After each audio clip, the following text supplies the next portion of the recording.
Before I transitioned out of the corporate world, I prepared for my next journey.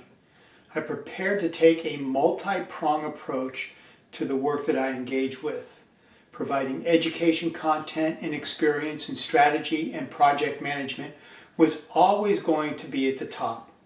Next would be to do what I do best with local or regional nonprofits. And my last focus would be services to private sector organizations on a contract basis only. That's where the idea of Clarity Execution started. I want to share with you the strategic tools I use in defining who Clarity is, what it is I do, and how I do it. All these tools can be provided to anyone who asks. I'll also post them in PDF, but you'll need to convert. These tools can be used at all levels of an organization. They're extremely helpful in the development of teams. They're not complicated in the design, and using them over years, you'll find they're instrumental in how you move anything forward. There are other tools. These are just what I use for the foundation. I'll show you the tool chest in the order I use them, but I also bounce between the tools because the use of one tends to drive change in the others. I start with the vision and mission.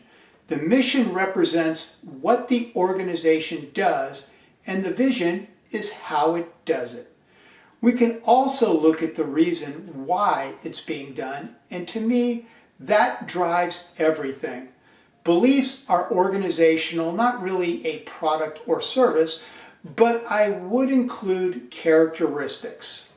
Then I start working a business model. The business model canvas is a great one-slide document that really tells the story.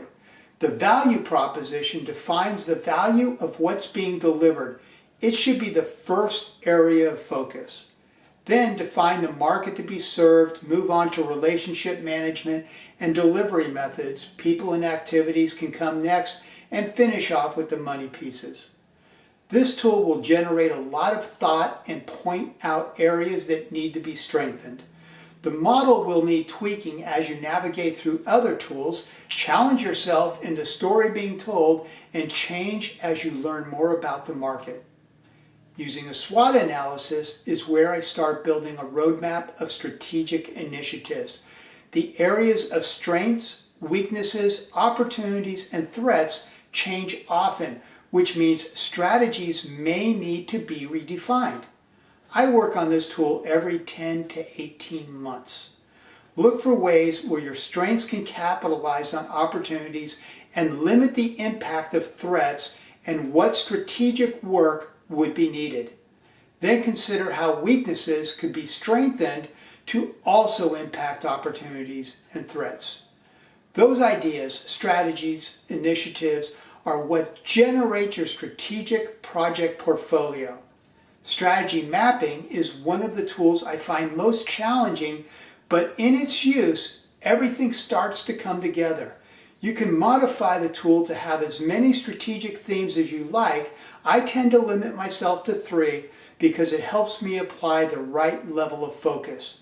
It gets clarity around the initiatives and consideration of how the work impacts upstream outcomes.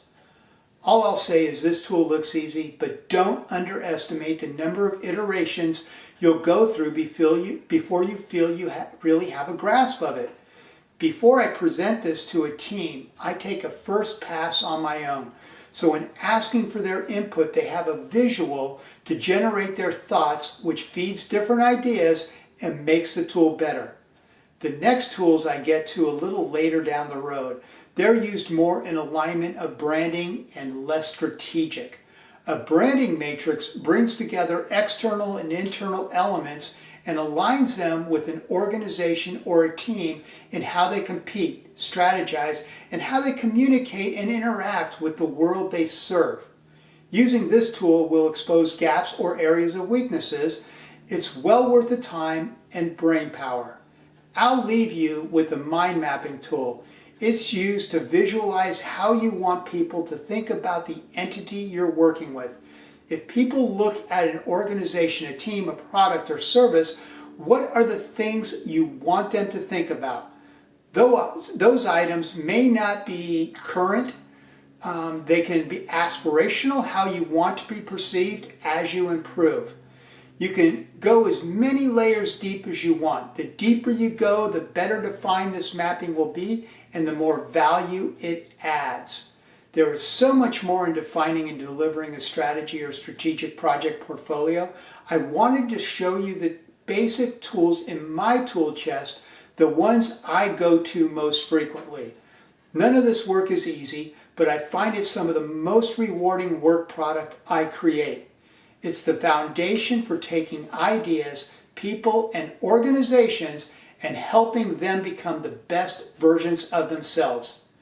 Thanks for spending your time on this video.